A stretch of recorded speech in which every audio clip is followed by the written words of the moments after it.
Amen. Amen. Amen. Baie dankie Dirk.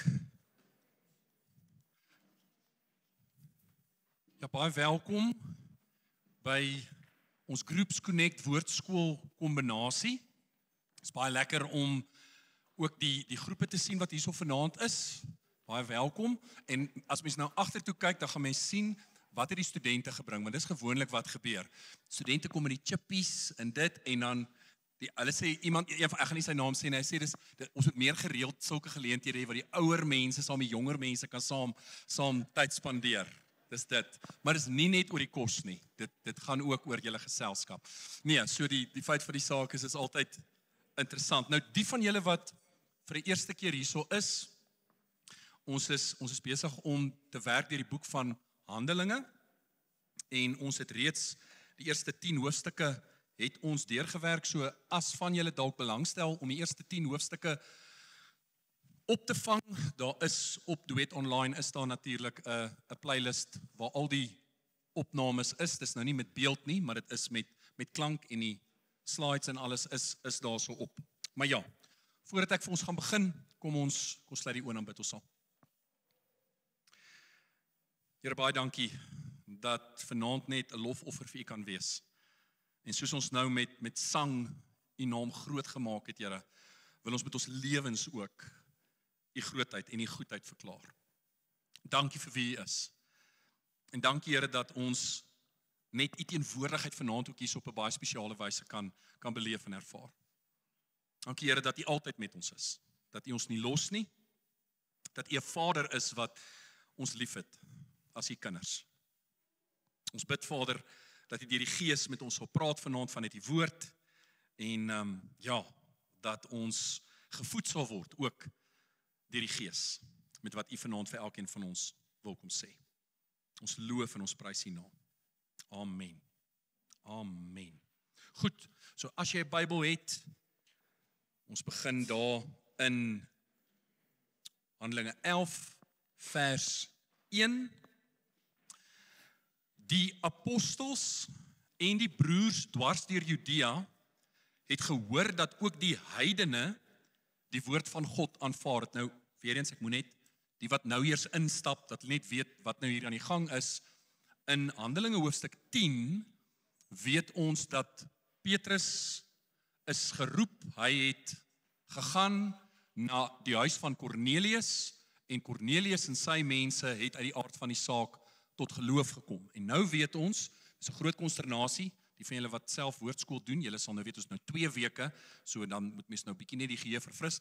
Daar's nou konsternasie, want hierdie is nou die eerste keer dat nie Jode tot geloof gekom het.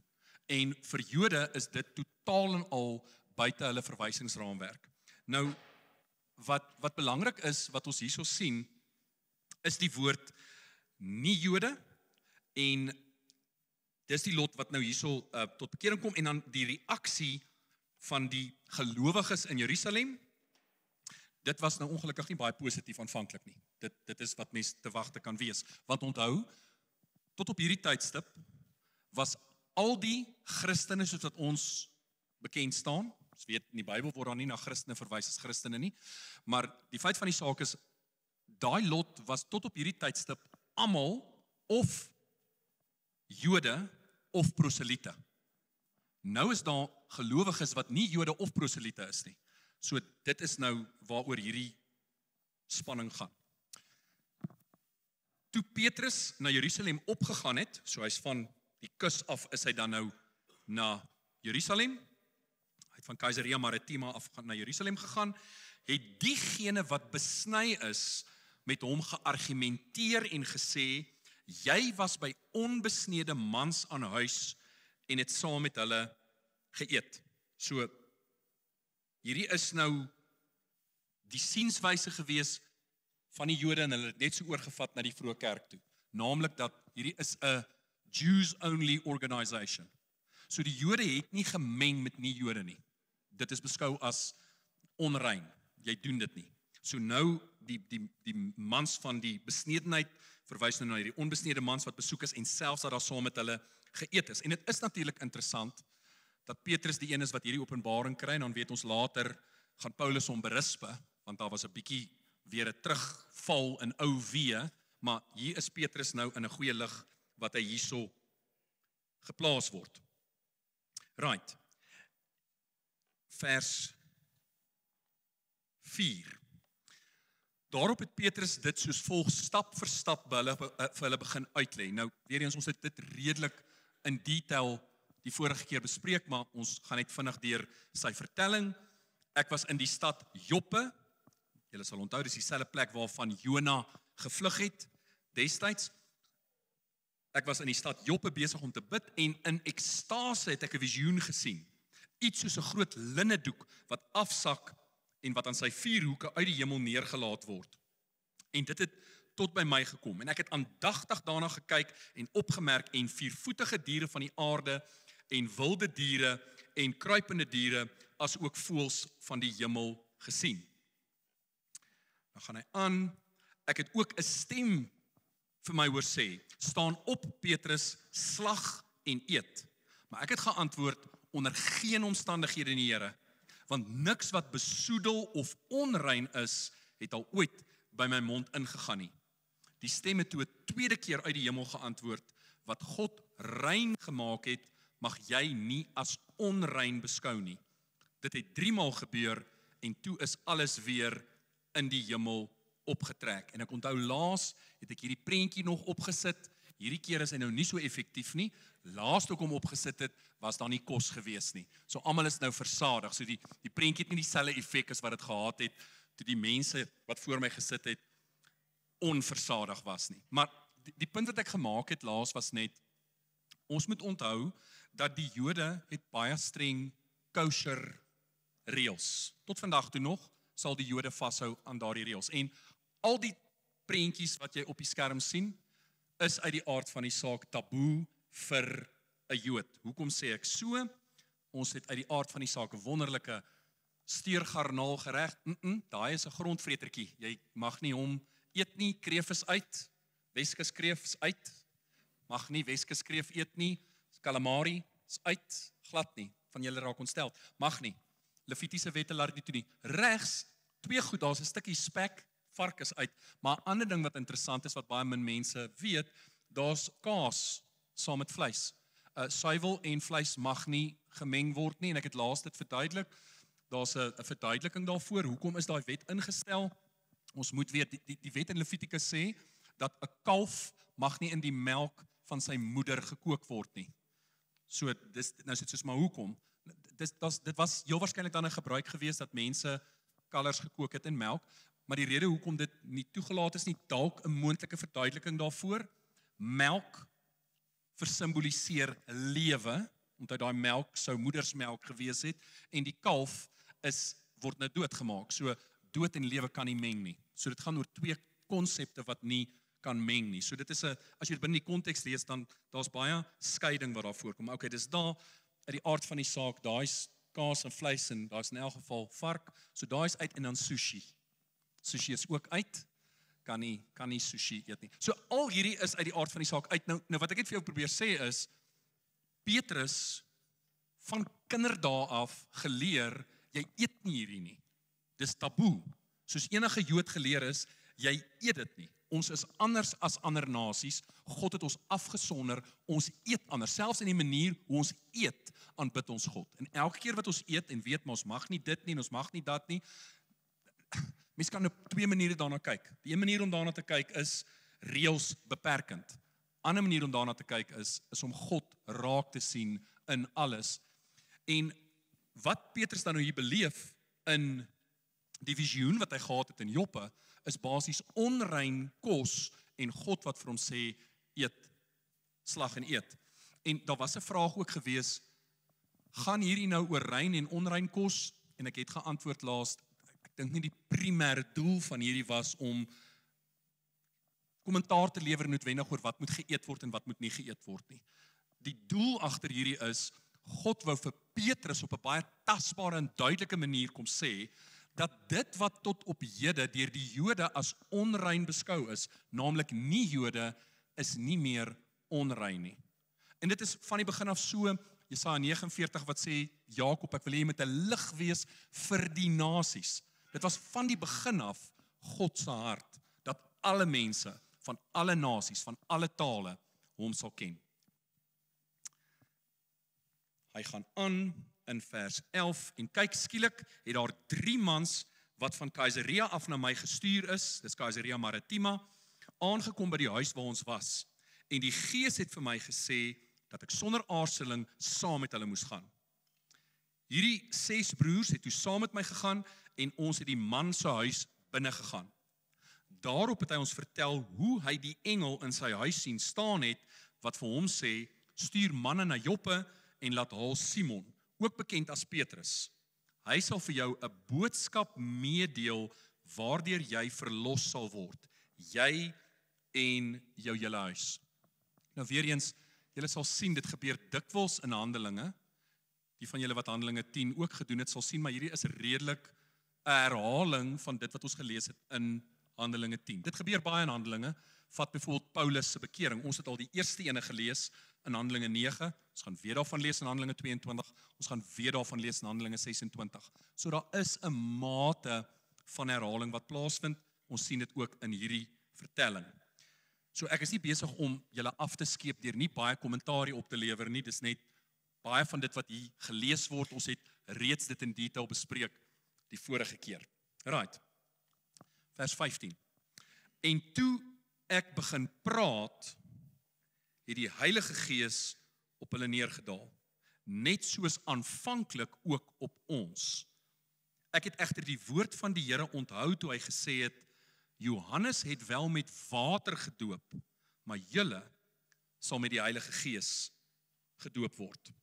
So, hier verwys hy nou na wat gebeur het. So die eerste ding wat Petrus doen is, hy vertel vir hierdie manne, ek het 'n visioen gesien. God het homself aan my openbaar. Dis die eerste bewys wat hy bring na die tafel toe. Die tweede ding wat hy doen is hierdie, hy sê vir hulle, luister hier, hy praat nou met manne en vroue heel waarskynlik ook, wat daar was, toe die Heilige Gees uitgestort is, waarvan ons lees in Handelinge 2.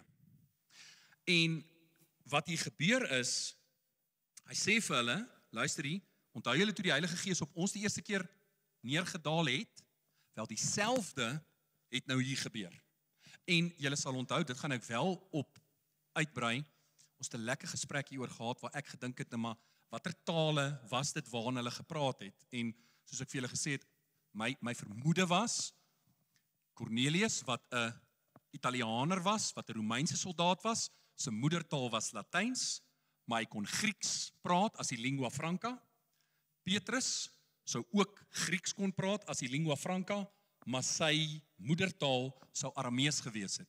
So ek vermoed dat die interaksie, tensy daar 'n tolk was, maar dit word nie genoem nie, so ek neem aan dis nie wat gebeur het nie, het Petrus in Grieks gepreek, en terwyl hy in Grieks preek, het die Heilige Gees neergedaal op die nie-Jode, wat Grieks sou verstaan het, maar wat uit die aard van die saak Latyn sou gebesig het as taal, en ek vermoed dat wat daar gebeur het, is dat hulle het in wêreldse tale begin praat, want dit staan daar, net soos aanvanklik op ons. So daar was waar ek 'n bietjie 'n swaai in my teologie moes maak, waar ek altyd gedink het, hierdie is nie noodwendig aardse tale nie, maar dit maak sin met hoe Petrus hier praat, dat dit aardse tale was, en dat hierdie manne, wat ek probeer dit net indink, sou hier gewees het, en hulle kan net Latyn en Grieks praat, en die volgende oomblik begin hulle God te loof en te prys in Aramees, en Petrus is net soos, wow, hierdie is onmoontlik, tensy dit van God afkom.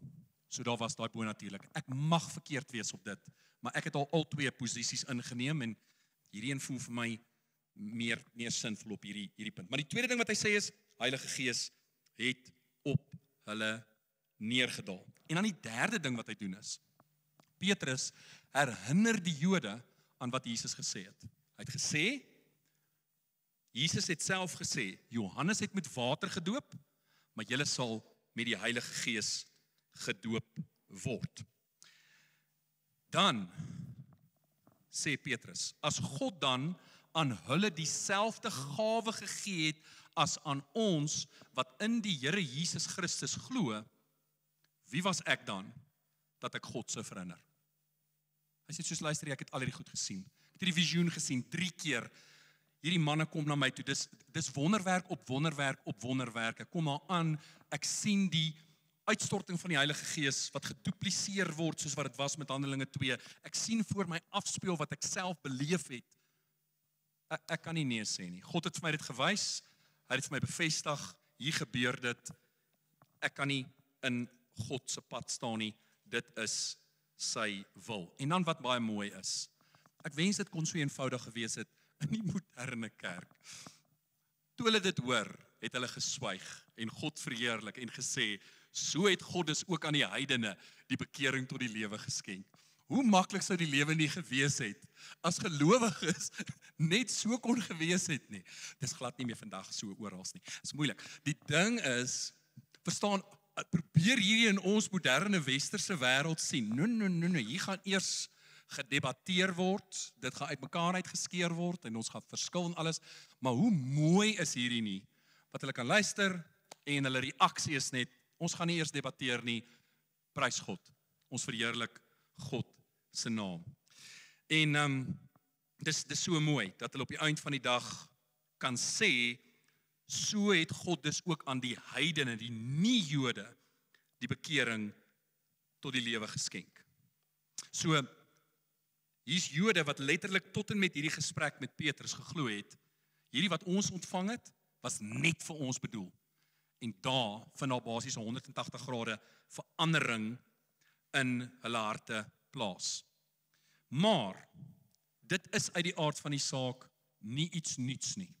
En byvoorbeeld as jy kyk na Genesis 12, wat sê God vir Abraham? Hy sê vir hom, ek sal jou 'n groot nasie maak. Ek sal jou seën en jou naam groot maak. Hoekom? Ons lees net tot daar, ons mis die hoekom. Hoekom het God gesê, gaan ek jou seën? Sodat jy 'n seën sal wees. Ek sal hulle seën wat jou seën, maar wie jou verwen sal ek vervloek. En deur jou sal al die groot families of die families van die aarde geseënd wees. Die feit dat ons vanaand hierso sit, is 'n vervulling van daai woorde wat God aan Abraham gespreek het. Ons is geseën deur Abraham, want uit Abraham is die Messias gebore, Jesus Christus, en deur hom het ons ook, soos wat hierbo gestaan het ons ook die bekering tot die lewe wat ons ontvang het. So daai seën mens, maar hoor mooi, hierdie was nie 'n, Abraham, jy's nou gekies, en jy gaan hierdie wonderlike geseënde lewe hê, en dit gaan oor jou en fantasties, jy's bevoorreg bo almal om net geseën te wees nie. Dit was nooit die punt nie. En dis waar die Jode ook baie keer die punt gemis het. Hulle het die seëninge vir hulle self gehou. Dit was nooit die idee nie. Selfs met ons. Ons is geseënd. Hoekom? Sodat dit wat God van die begin af wou gehad het, sal voortgaan, dat alle mense hom sal ken. En dan hierdie, ek het daarna verwys, Jesaja 49 vers 6. Hy het gesê, dit is nie genoeg dat jy vir my 'n dienskneg is om die stamme van Jakob op te rig nie, om die wat bewaar gebly het van Israel te laat terugkeer nie. Ek gee jou as 'n lig vir nasies, sodat my heil sal strek tot aan die uiteindes van die aarde. En hoe mooi is dit?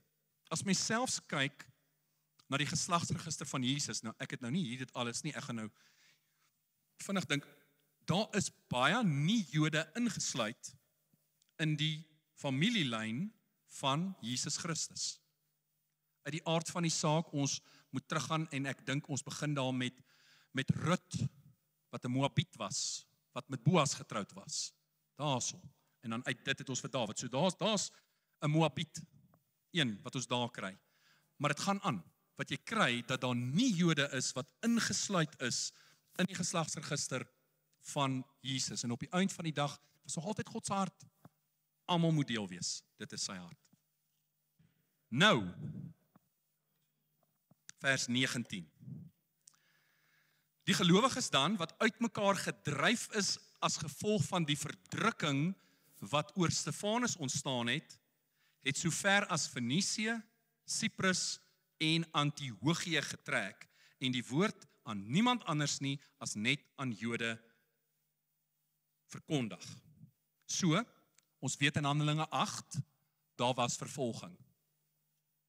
En ons sien in Handelinge, elke keer wat daar 'n mate van vervolging is, dan is daar verspreiding van die evangelie wat plaasvind. Ons hou nie van vervolging nie, maar die kerk doen goed onder vervolging. Dit is net hoe dit is.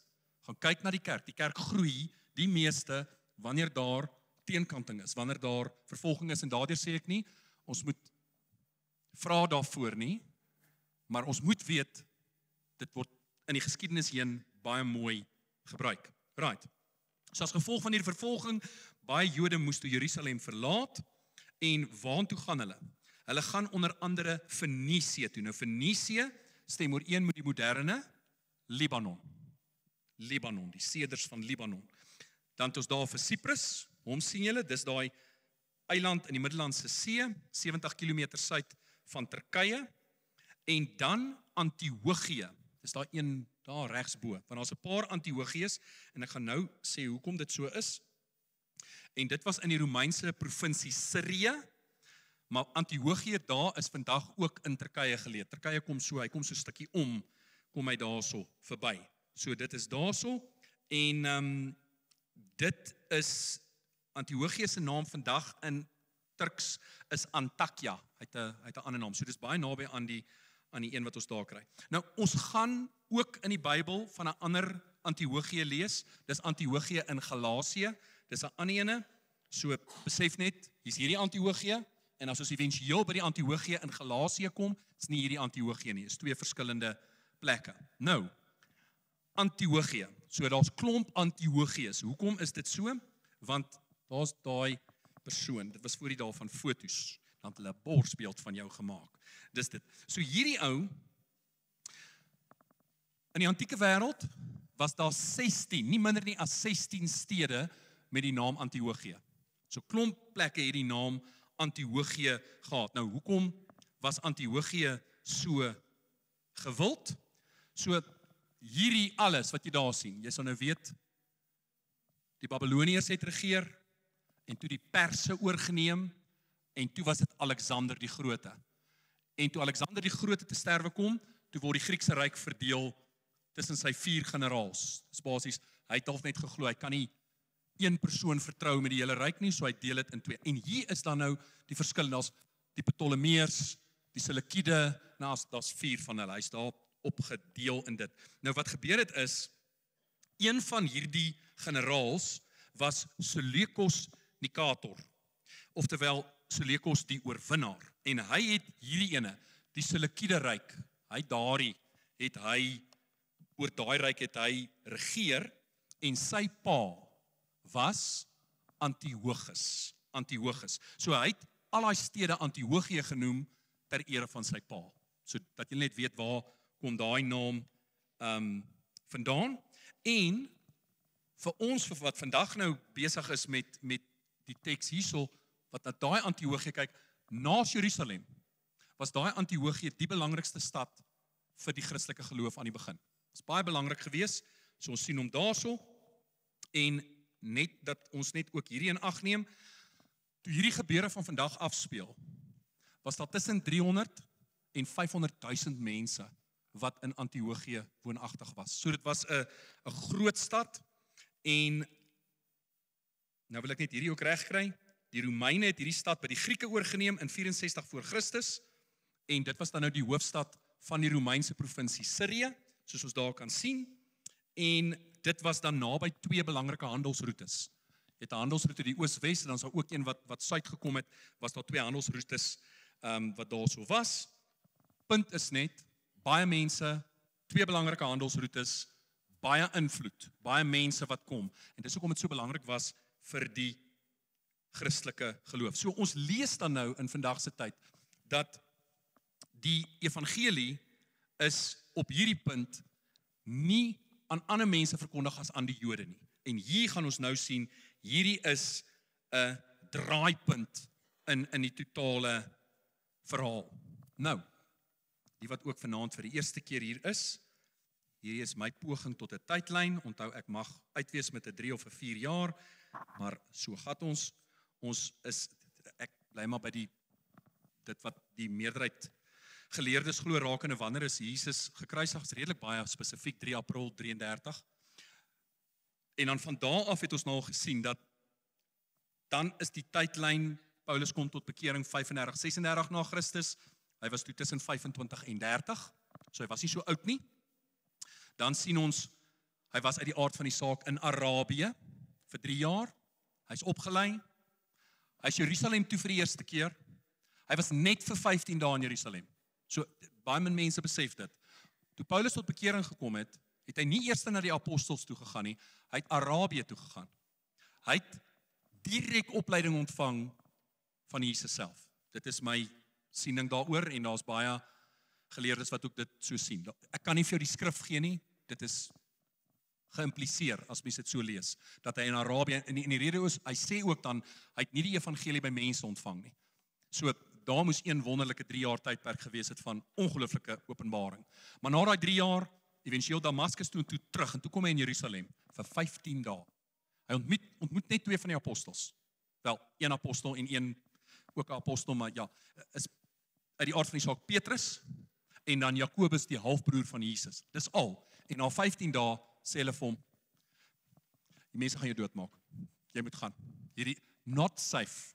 En letterlik, hy gaan toe Tarsus toe, en hy's om en by vir 8 jaar in Tarsus. Wat ons nie van hom lees nie, jy lees nie iets wat hy gedoen het nie, en hy het net rondgegaan en die evangelie daar verkondig. Nou, hou dit in gedagte, as ons hierna kyk. Goed, vers 20. Maar toe party van hulle, mans uit Cyprus en Cyrene in Antiochië kom, het hulle ook met die Helleniste gepraat en die evangelie van die Here Jesus aan hulle verkondig. Nou daar, ek het net weer daar vir Handelinge 6, ons het al oor Handelinge 6 gepraat, maar in die dae, toe die aantal disippels al hoe meer geword het, het 'n gemor onder die Helleniste teen die Hebreërs ontstaan, omdat hulle weduwees in die daaglikse versorging oor die hoof gesien het. Nou, daar's 2 interpretasies van waarna Helleniste verwys. Dit kan verwys na 'n Jood wat Grieks gepraat het en die Griekse kultuur aangeneem het.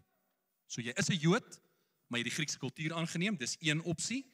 En Barnabas sal 'n voorbeeld wees van 'n Hellenis. Paulus sal ook 'n voorbeeld wees van Hellenistiese Jode. So hulle is Hellenistiese Jode, hulle is Jode, Joodse geloof, maar hulle is Hellenisties. En ons sien in Handelinge 6 mense soos Filippus, Stefanus, al daai mense was Helleniste gewees. Maar 'n Hellenis kan ook verwys na iemand wat 'n nie-Jood is en wat Grieks gepraat het en die Griekse kultuur aangeneem het. So as ons in ag neem waarvan ons vandag praat, naamlik die verhaal van Cornelius, dan maak dit sin dat die Helleniste waarna hier verwys word, was nie Jode gewees nie. Dit was net Grieke, wel nie Grieke wat die Griekse kultuur aangeneem het, want hulle gaan nou vir die eerste keer die evangelie hoor. Right. Dan vers 21. Die hand van die Here was oor hulle en 'n groot aantal het gelowig geword en na die Here gedraai. Die berig oor hulle het die gemeente in Jerusalem ter ore gekom en hulle het Barnabas gestuur om na Antiochië te gaan. So, hoekom stuur hulle vir Barnabas? Want Barnabas was 'n Hellenis. Hy is die ideale persoon om met hierdie Helleniste te gaan praat. En dis belangrik genoeg dat die kerk in Jerusalem gesê het, ons stuur vir Barnabas.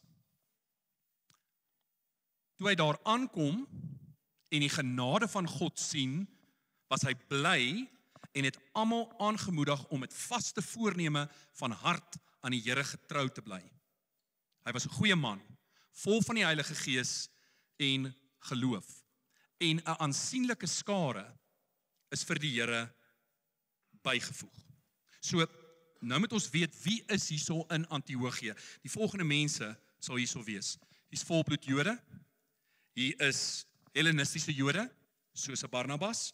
Hier is gewone Helleniste, met ander woorde net nie Grieke wat Grieke geword het. Hier is volbloed Grieke en hier is Romeine. Hier is almal van oral is in Antiochië. Nou, as ons dit in ag neem, dan is my vraag, Barnabas is nou daar, hy het hulp nodig. Hy kort iemand wat dalk aan die volgende kriteria kan voldoen, om hom te help. Hy het hulp nodig. So, hierdie persoon moet 'n disipel van Jesus wees. Onthou, dis nou weer die term wat gebruik word vir 'n gelowige, volger van die weg, Christen, soos ons vandag dit sal sê. Dit sal goed wees as hy 'n Jood is. Dit sal ook goed wees as hy 'n Hellenis is. En dit sal eintlik nog selfs beter wees as hy 'n Romeinse burger ook kan wees. So as ons daai ideale persoon kan kry, dan dit gaan net briljant wees vir dit wat nou nodig is in die kerk. So wie's dit? Dis Paulus. 100% Paulus. Die feit dat Paulus gebore is waar hy gebore is, in die familie wat hy uitgebore is, die opvoeding wat hy gekry het, die feit dat hy alles so gevolg het, alles, kom so by mekaar in Paulus. So wat gebeur? Hierna het Barnabas na Tarsus vertrek om Saulus op te soek. Hy sê soos, I know the guy we need for this job. En raai wat, dis nie eers ver nie. Antiochië is maar 'n 250 km van Antiochië is daai afstand Tarsus toe. 250, ag, wat? 'n week, daar kon jy 'n skip vang, ek weet nie, maar feit van die saak is, dit is 250 km noordwes van Antiochië. En wat gebeur? In die jaar 46 na Christus gaan haal Barnabas vir Saulus en nou gaan hy saam met hom bedien. Dis wat ons nou hierso gaan sien. En hoor gou mooi, en dis wat ons baie keer mis. En ek het dit al van tevore gesê, dikwels ons begin Jesus volg en ons is aan die brand en ons wil gaan en ons wil die hele wêreld vertel van die Here en dit is goed. En die Here is net soos nog nie nou nie. Nou ek weet daar's die twee extreme in die kerkwêreld. Daar's die vir wie die Here sê, ek sien jou hart, ek sien nie, jy wil maar nog nie nou nie. Dis met goeie rede, bly net vir ons in die blokke, net nog 'n bietjie, daar's net nog 'n en gaan. Daai tydperk was vir Paulus om en by 'n dekade. 10 jaar. 10 jaar. Hy begin Jesus volg op die ouderdom van, kom ons sê 25. Hy word eers geroep om regtig grootskaals in bediening te stap op die ouderdom van 35. So ek sê dit vir van julle wat aan die jonger kant is. Wat daai is wat voel jy's in die blok en dis soos Here, maar stuur my, ek kan nog meer doen, ek het meer kapasiteit. Daar's dalk 'n rede hoekom die Here vir jou sê, hou asem. Hou asem. Ek love die entoesiasme, maar hou asem. Daar's 'n rede hoekom ek nie nou vir jou 'n verhoog gee nie. Daar's 'n rede hoekom ek nie nou vir jou 'n platform gee nie. Dis om jou te beskerm. God weet wat is die beste. Maar dan is daar die ander ekstreem, die post 35. Wat soms uit die blokke uitgestreep moet word. Maar okay, so dit is nie die ekstreme wat ons het. Jy weet of maar daar's ook die wat post 35 is wat voluit hardloop en prys die Here vir hulle. So dit is die hele spektrum van mense wat daar is. So my boodskap is eintlik maar net aan die onder 35 jariges, die wat chips gebring het.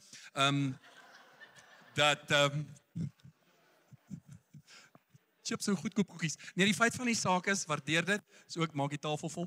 Goed, so die feit van die saak is, dat jy net sal besef, dis amazing, mag daai passie, mag daai vlam in jou hart nooit doodgaan nie, mag dit bly brand, maar as dit soms vir jou voel, maar luister die, sien die Here my nie raak nie, nee, Paulus moes 10 jaar wag. So dalk is jy 'n Paulus in waiting, as ek dit so kan stel. Goed. Right. Dan daar sien ons, hy het hom opgespoor en hom na Antiochië gebring.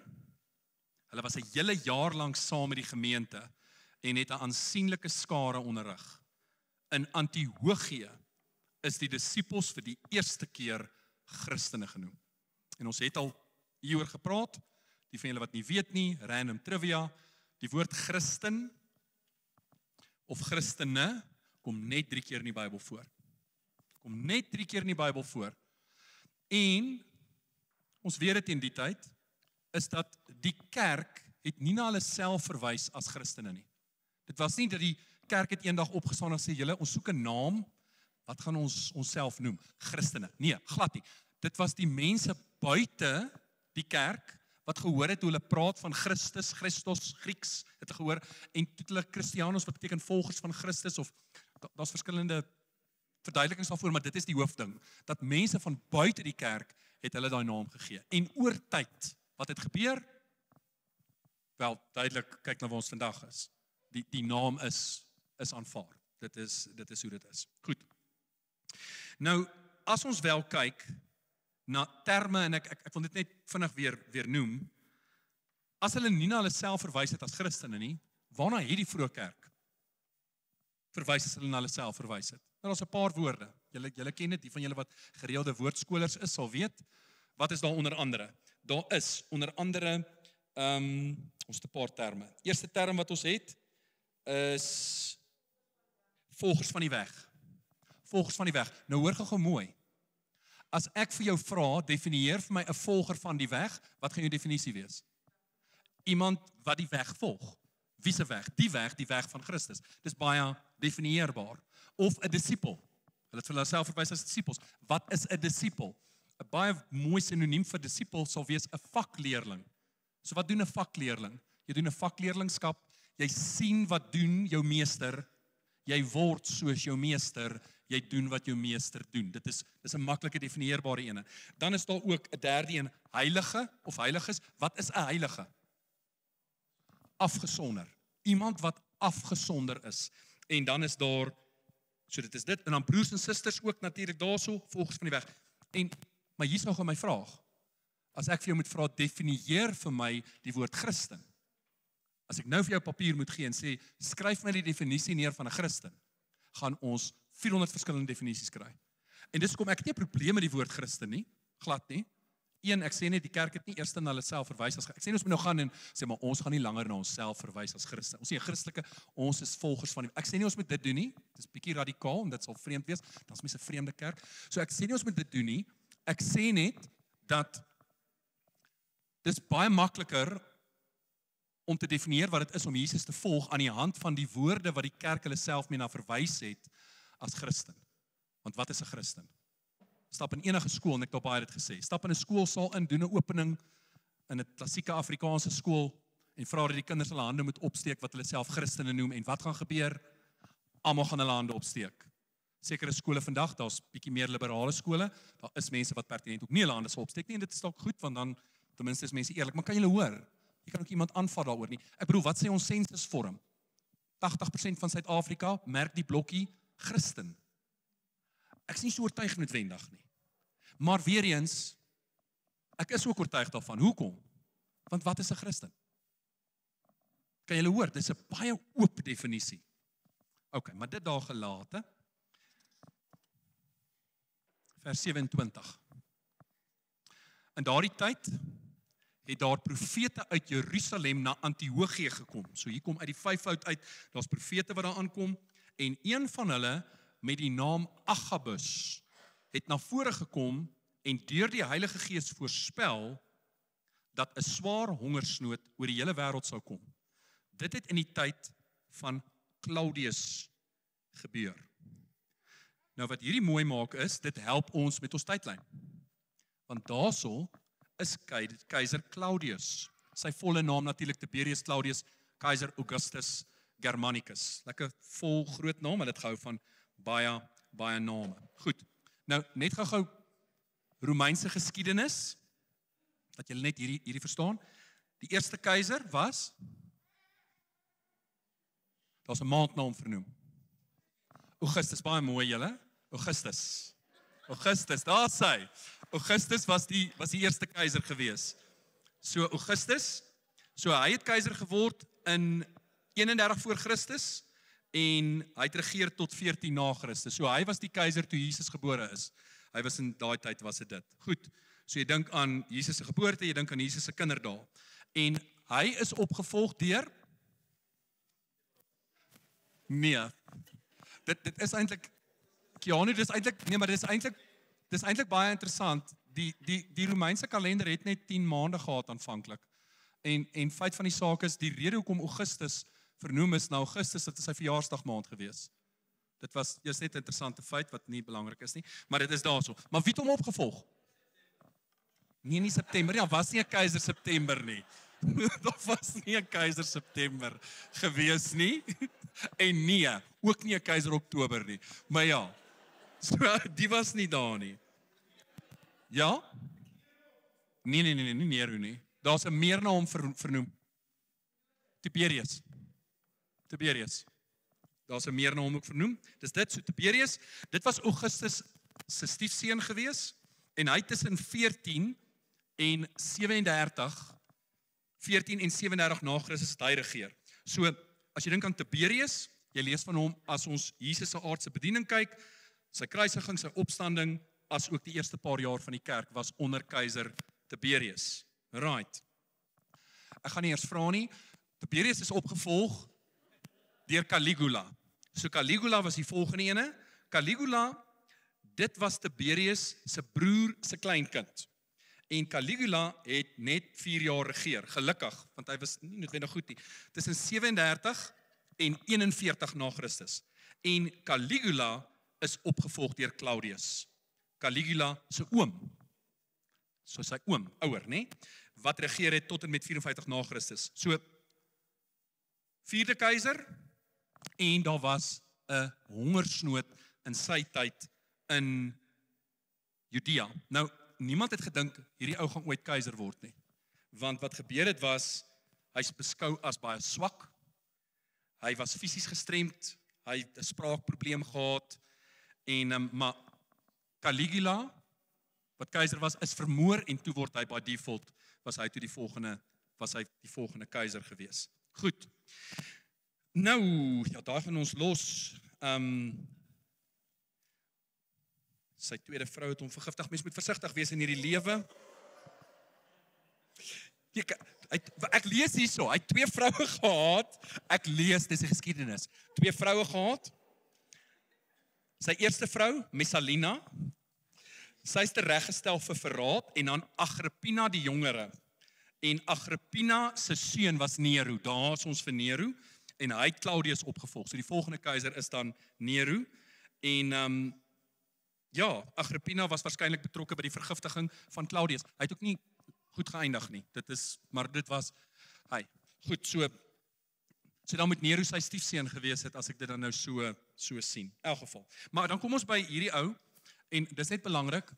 Josephus, julle het al baie van Josephus gehoor. Josephus is die Joodse geskiedskrywer. Hy het oorgeloop na die Romeine en baie van die geskiedenis in die 1ste eeu weet ons as gevolg van hom. Hy's gebore as Josef ben Matityahu, maar sy naam is toe verander na Flavius Josephus. Dit wil ek net daar sê.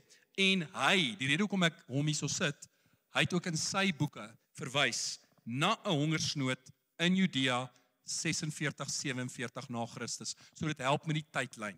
Baie gepraat om by die tydlyn uit te kom. Right. En dan ons laaste vers. Daarso vers 29. Hierso. Die disippels het daarom besluit dat elkeen van hulle volgens vermoë 'n bydrae sou stuur vir die versorging van die broers wat in Judea woon. En hulle het dit gedoen deur die bydrae saam met Barnabas en Saulus aan die ouderlinge te stuur. So wat gebeur hierso? Terug by die skrif. Daar's 'n profetiese woord van Agabus dat daar 'n hongersnood op pad is. En hoor mooi. Antiochië is kilometers verwyderd van Jerusalem. En kyk wat is die reaksie van die gelowiges. En weer eens, hierdie is 'n baie challenging woord vir elkeen van ons rakende wat dit is om 'n volger van die weg te wees, wat dit is om 'n disipel te wees. Wat hulle doen is, hulle was nie afgestomp vir die nood wat in Jerusalem was nie. Baie belangrik. Hulle is bewus van die nood wat daar is en hulle sê maar ons gaan 'n plan maak. Dan 'n tweede ding. En dit is die Nuwe Testamentiese beginsel. Die Nuwe Testament werk nie op 'n stelsel van tiendes nie, werk op 'n stelsel van gee wat meer as 'n tiende kan wees. Dit is altyd soos mense is happy as ek sê daar's nie meer tiendes in die Nuwe Testament nie, is nie die Nuwe Testament, is 'n Bybelse beginsel. Tiendes is nie 'n Nuwe Testamentiese beginsel nie, maar om te gee is 'n Nuwe Testamentiese beginsel. En dan moet jy oppas, dan moet jy nie Handelinge lees nie. Want as ons kyk na hoe hulle gegee het in Handelinge, wat het sommige van hulle gedoen? Alles verkoop en hulle het alles by die voete van die apostels gelos. Nou hierdie is nie een of ander opsweep boodskap wat ek nou hierso bring nie. Ek probeer net 'n beginsel oordra, want baie van ons is nog in ons koppe nog 'n idee van maar luister hier, om te gee gaan baie meer van jou vra. Tyd, geld, alles as net 'n 10% voorbelasting sommetjie wat jy maak. Maar 10% voorbelasting slaag goeie begin. Maar feit van die saak is, dit is 'n geloofsreis waarop mens gaan. Nee, verseker. En Rassie het onlangs ook daaroor gepreek, dit gaan oor jou en God. Ek bedoel, dis ook die ander ding, nê? Ja, maar is my geld. Die Here het regtig nie jou geld nodig nie. The cattle on 1,000 hills belong to him. Verstaan, die Here kan nou maak dat hierdie hele gebou net goud uit bestaan. Hy kan dit doen. So, dis nie asof hy gaan en sê, you. Jan het nou nie sy 10 hierdie, ek weet nie hoe gaan ons dit maak. Dit is nie hoe die Here werk nie. Maar iets van ons harte wat daardeur is. Maar kyk wat gebeur. Wat hier gebeur is, hulle sien nood en elkeen gee volgens vermoë. So wat beteken dit? Dit beteken dat definitief sommige mense meer gegee en ander het minder gegee. Mense het volgens vermoë gegee en kyk mens ook in die Bybel, daar's verseker mense wat bo hulle vermoë gegee het. Maar hier is die ander ding hoekom ek dink dit ook moontlik was vir 'n gemeente om so te kon gee. Want daar was gemeente. Daar was ons is bewus van mekaar se lewens. Hoor gou mooi. As hulle bewus was van hongersnood in 'n stad wat omtrent 1000 kilometer van hulle af ver was, hoeveel te meer sou hulle bewus gewees het van die nood vir die mense wat hulle op 'n daaglikse basis in elk geval gesien het. En wat ons baie kry, dit gebeur hierso, so later kry mense dit ook, dan is dit asof Paulus sê, julle het nie eers gehaat nie, en uit niks uit het julle steeds gesê, ons dring daarop aan, vat hierdie en gee dit vir daai mense. Vat dit. Dit wys iets van 'n geloofsrealiteit wat hierdie mense gehad het. So. Hulle vertrou toe aan die apostels, wel in hierdie geval wat dit nou Barnabas en Saulus, en hulle stuur dit uit die aard van die saak Jerusalem toe. Nou, laaste punt wat ek net wil maak wat baie interessant is. Kyk na die volgorde van daai name. Volgorde is belangrik. Byvoorbeeld Priscilla en Aquila. Volgorde is belangrik. Sê vir jou iets. En wat sien ons daarso? Ons sien eers Barnabas en dan sien ons Saulus.